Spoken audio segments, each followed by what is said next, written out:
ఇప్పుడు మనం కారాస్ తయారు చేసుకుందామండి. దానికి కావాల్సిన పదార్థాలు ఏంటో చూద్దాము. 1 కేజీ శనగపిండి,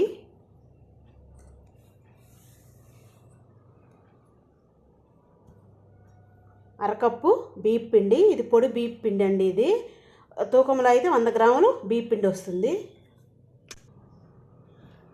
3 స్పూన్లు కారం అండి,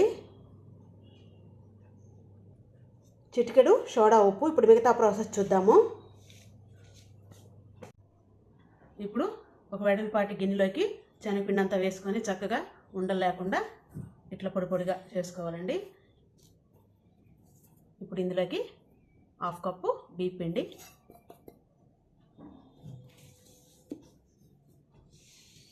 కారం కూడా వేసేద్దాము. కారం ఎవరి ఇష్టం వాళ్ళదంటే ఎక్కువ తినేవాళ్ళు ఎక్కువ వేసుకోవచ్చు, తక్కువ తినేవాళ్ళు తక్కువ వేసుకోవచ్చు. అదేమి కొలతేం కాదు. నేనైతే 3 స్పూన్లు వేసాను. ఇదిగోండి సోడా ఉప్పు కూడా వేసి చక్కగా ఇందులోకి మళ్ళీ సాల్ట్ కూడా వేద్దాము. రుచికి తగినంత సాల్ట్. ఇప్పుడు ఇదంతా ఇట్లా కలుపుకుందాం ముందుగా. ఇప్పుడు మనం కారాస్ వేసుకోవడానికండి పిండి రెడీ అయిపోయింది. ఇంత చిక్కగా కలుపుకోవాలండి.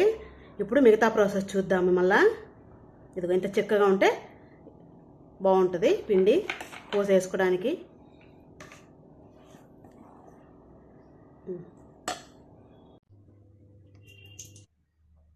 ఇప్పుడు కారాస్ వేసుకోవడానికి మనము స్టవ్ వెలిగించుకొని బాండిల్ పెట్టుకొని ఆయిల్ వేసుకున్నామండి. ఆయిల్ కూడా హీట్ ఎక్కింది. చూద్దాము. కొద్దిగా పిండి వేసి వేడెక్కిందండి ఆయిల్. ఇప్పుడు కారపూస అనేది మనం వేసుకుందాము.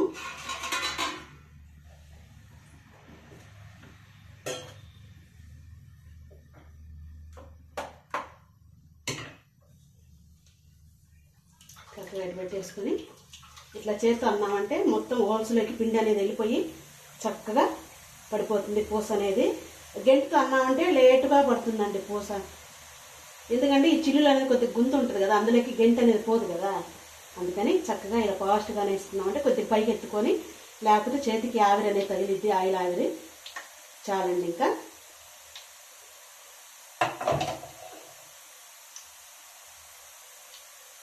ఇప్పుడు గెంటుతో కలుపుదాము.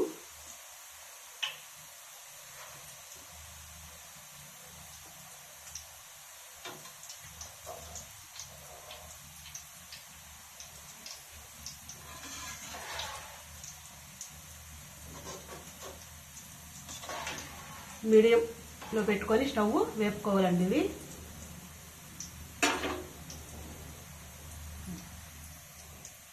ఇప్పుడు మనం అది పామాయిల్తో చేసుకుంటున్నాం కాబట్టి పామాయిల్ అనేది పొంగదండి. అదే వేరుశనగ నూనె అయితే నురుగు నురుగు పైకి వచ్చేస్తుంది. మనకి పూస వేసింది కనపడదు, ఏగింది కూడా కనపడదు.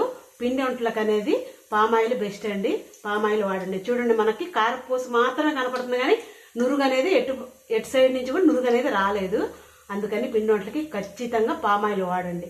పామాయిల్తో చేయడం వల్ల ఆయిల్ వాసన కూడా ఉండవు పిండి వంటలు. అది పామాయిల్ వాడండి. ఇప్పుడు కారాస్ అనేది వేగిపోయిందండి. ఇది గెంటుతో తీసుకొని చిల్లులు గిన్నెలో వేసుకుందాము. కారపూస వేసాక కలుపుతూ ఉండాలండి, ఎందుకంటే మొత్తం కాలాలి కాబట్టి. ఇప్పుడు తీసుకొని చిల్లులు గిన్నెలో వేసుకుందాము. మిగతా వాయి కూడా వేసుకుందాము. మొత్తం ఇలాగే కారపూస అంతా వేసుకుందాము. ఆయిల్ కదండి, జాగ్రత్తగా వేసుకొని జాగ్రత్తగా తీసుకోండి. కొత్తగా చేసేవాళ్ళు ఎవరైనా సరే పిండంట్ల దగ్గర ఆయిల్ దగ్గర జాగ్రత్తగా ఉండాలండి. ఇప్పుడు మిగతా పిండి కూడా ఇలాగే కారపూస అనేది మనం వేసుకుందాము.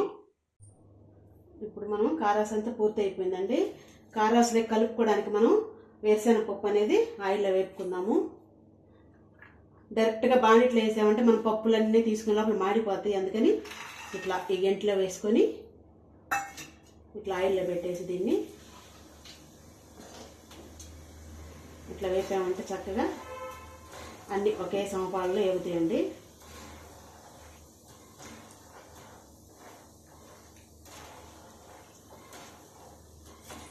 ఇట్లా వేపుతున్నామంటే బాగా అదిగోండి పప్పులు అనేది బాగా ఎగుతున్నాయి. చూడండి సౌండ్ కూడా ఎట్లా వస్తుందో.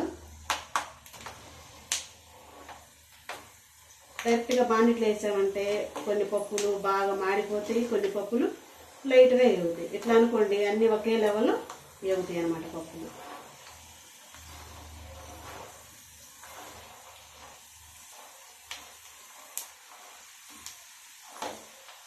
ఇది ఇట్లా వేపుకోవడం వల్ల సింపుల్గా అయిపోతుంది పప్పులు వేపుకోవడం.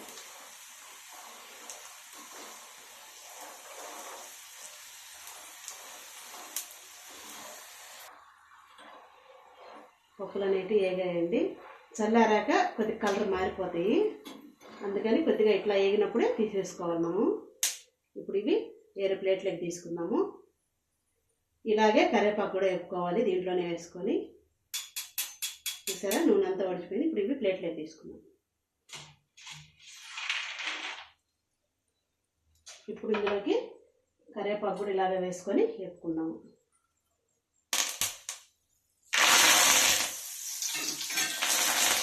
చూసారా,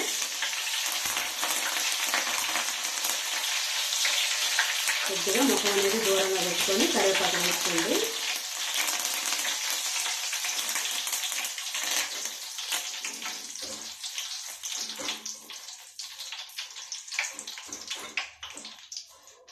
సరే, కరివేపాకు చక్కగా మొత్తం ఒకే లెవెల్లో వేగింది ఇలా పెట్టుకొని వేసుకోవడం వల్ల.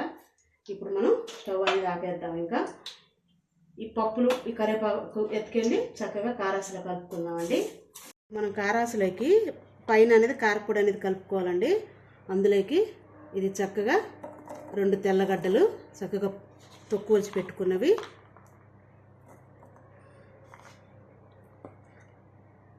వెల్లుల్లి కారం అంటారు దీన్ని.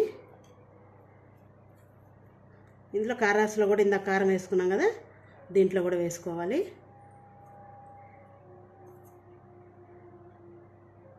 ఇది 2 స్పూన్లు కారం.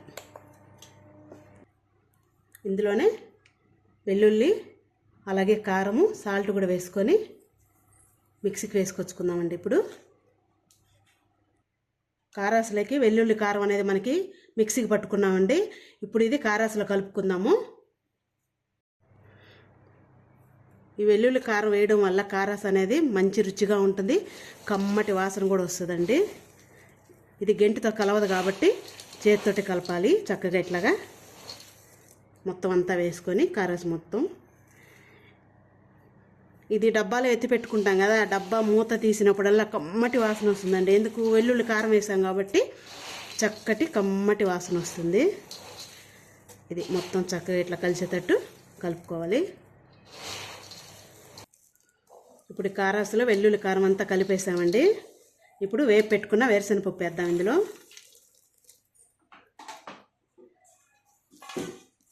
సేమ్ ఇదే కొలతలతోటి మీరు కూడా కారం ట్రై చేసి చూడండి, చాలా రుచిగా ఉంటుంది. వెల్లుల్లి కారం ఖచ్చితంగా కలపండి, చాలా బాగుంటుంది. పైన కారం ఇలా వేసామంటే చాలా రుచిగా ఉంటుంది. ఇప్పుడు కరివేపాకు కూడా వేసేసాం కదా. ఇప్పుడు మొత్తం చక్కగా కొన్నిటికి ఖచ్చితంగా చెయ్యి అనేది ఉపయోగించాలండి, గెంటితో అవ్వవు కొన్ని పనులు. అది మనకి కలిసిందా లేదా కూడా తెలియదు గెంటితో కలిపామంటే. ఇట్లా చక్కగా చేత్తో కలిపామంటే మనకి చక్కగా కలిపినాము, కలిసింది అన్నట్టుగా ఉంటుంది.